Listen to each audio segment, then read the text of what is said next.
زندگی کے اندر دو اشخاص ایسے ہیں جو کبھی بھی سیر نہیں ہوتے، کبھی بھی ان کا پیٹ اس سے بھرتا نہیں ہے،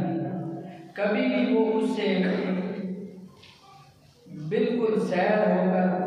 پیٹ بھر کر اس چیز کو استعمال کر دیں اور وہ پھر ہاتھ پہ ہاتھ دھر کر بیٹھ جائیں، ایسا کبھی نہیں۔ کیونکہ میرے اور آپ کے آقا حضور صلی اللہ علیہ وسلم کا فرمان نشان ہے پابندہ آغوش نبوت حضرت سیدنا انس بن مالک رضی اللہ تعالیٰ نے اس حدیث پاک کے راوی ہیں۔ یہ وہ عظیم المرتبہ صحابی رسول اس حدیث پاک کو روایت فرما رہے ہیں جنہوں نے 10 سال کا عرصہ تقریباً حضور صلی اللہ علیہ وسلم کی خدمت کے اندر گزارا، اور آپ حیران رہ جائیں کہ حضرت انس بن مالک رضی اللہ تعالیٰ عنہ کے الفاظ سے آپ فرماتے ہیں 10 سال میں حضور کی خدمت میں رہا، کبھی بھی کوئی ایسا لمحہ نہیں آیا، کبھی ایسا موقع نہیں آیا کہ حضور صلی اللہ علیہ وسلم نے فرمایا اے انس میں نے یہ کام کرنے کو کہا تھا تو نے نہیں کیا، میں نے یہ کام منع کیا تھا تو نے کر دیا ہے۔ کبھی بھی حضور صلی اللہ علیہ وسلم نے جھڑکا نہیں۔ یہ حضور کی پیاری سیرت طیبہ تھی۔ آج ہمیں بھی اس سے درس ملتا ہے۔ آپ کے ماتحت ہیں، استاد ہے تو شاگرد ہے، اگر بوس ہے تو اس کے نیچے ورکر بہت سارے کام کرنے والے ہیں، اگر باپ ہے تو اس کے نیچے اولاد ہے، اگر کسی محکمے کا کسی ادارے کا سربراہ ہے، گھر کا سربراہ ہے، اس کے زیر کفالت بہت سارے افراد ہوتے ہیں، تو بندہ حضور صلی اللہ علیہ وسلم کی سیرت طیبہ کا یہ پہلو نشان رکھیے۔ اللہ نے فرماتے ہیں 10 سال کا عرصہ، یار 1-2 دن کی بات نہیں ہے۔ یہاں تو اگر ہمارے یہاں کسی مزدور نے 1 دن کام کرنا ہوتا ہے، ہم اسے پتہ نہیں دن میں کتنی مرتبہ جھڑک دیتے ہیں، لیکن حضور صلی اللہ علیہ وسلم کے صحابی حضرت انس فرماتے ہیں میں 10 سال حضور کی خدمت میں رہا، حضور صلی اللہ علیہ وسلم نے کبھی جھڑکا نہیں۔ اب روایت کیا ہے سنی، حضرت انس بن مالک رضی اللہ تعالیٰ عنہ فرماتے ہیں نبی صلی اللہ علیہ وسلم نے فرمایا من ہمان لا یشبعان، 2 چیزیں ایسی ہیں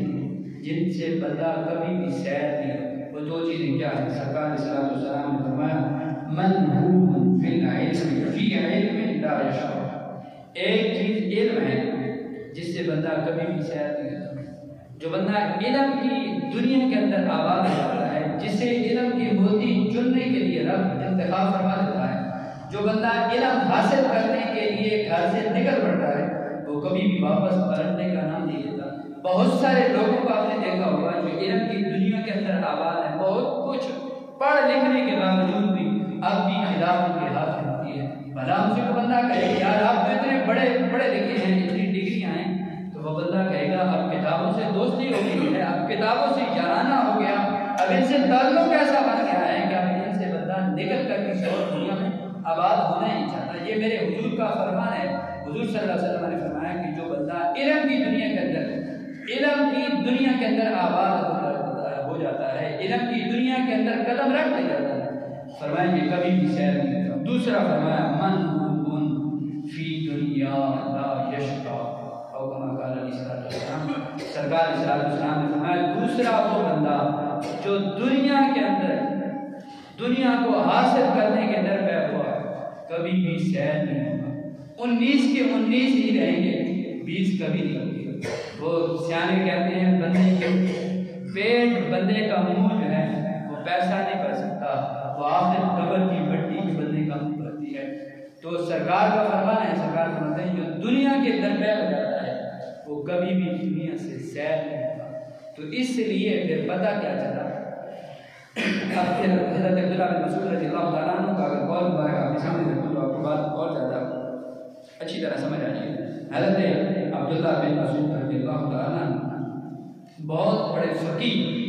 محدث ہیں، صحابی رسول ہیں، وہ فرماتے ہیں لا یستویان، فرمائے یہ جو 2 بندے تھے، کیٹیگری آپ کے سامنے میں نے رکھ دیا۔ حدیث کے مطابق ایک بندہ وہ بندہ ہے جو بندہ علم کی پیاس لے کر علم کی دنیا کے اندر آباد رہتا ہے، دوسرا فرمایا جو دنیا کا خواہش مند ہے، دنیا کا طرفدار ہے، دنیا کا متلاشی ہے۔ اب حضرت عبداللہ بن مسعود رضی اللہ تعالیٰ عنہ کو بہت مبارک سنیے، وہ کیا فرماتے ہیں؟ وہ فرماتے ہیں لا یستویان، یہ 2 لوگ، یہ 2 بندے، یہ 2 شخص، 2 کیٹیگریز کے ساتھ تعلق رکھنے والے لوگ، 2 الگ الگ شعبہ جات سے تعلق رکھنے والے یہ 2 لوگ برابر فرماتے ہیں اما صاحب العلم فیزداد رضا للرحمن، فرمایا بہرحال پہلا بندہ جو صاحب علم ہے، جو علم کی دنیا کے اندر آباد ہے، جس کا مقصد علم تعلیم حاصل کرنا ہے، فرمایا رضا فیزداد رضا للرحمن، فرمایا وہ ہر وقت علم کی وجہ سے، علم کی بدولت اللہ رب العالمین کی رضا اس کے اندر اضافہ ہوتا رہتا ہے، وہ اللہ کی رضا حاصل کرتا رہتا ہے، اللہ کا قرب پاتا رہتا ہے۔ فرمایا وَأَمَّا صَاحِبُ الدُّنْيَا، بہرحال وہ بندہ جو دنیا کا خواہش مند ہے، فرمایا فَيَتَمَاطَىٰ فِي الطُّغْيَانِ، فرمایا وہ سرکشی میں بھٹکتا رہتا ہے، وہ کبھی ادھر کبھی ادھر، کبھی اس در کبھی دوسرے در، وہ در بدر کی ٹھوکریں کھاتا رہتا ہے۔ آپ نے شاید کوئی شخص دیکھا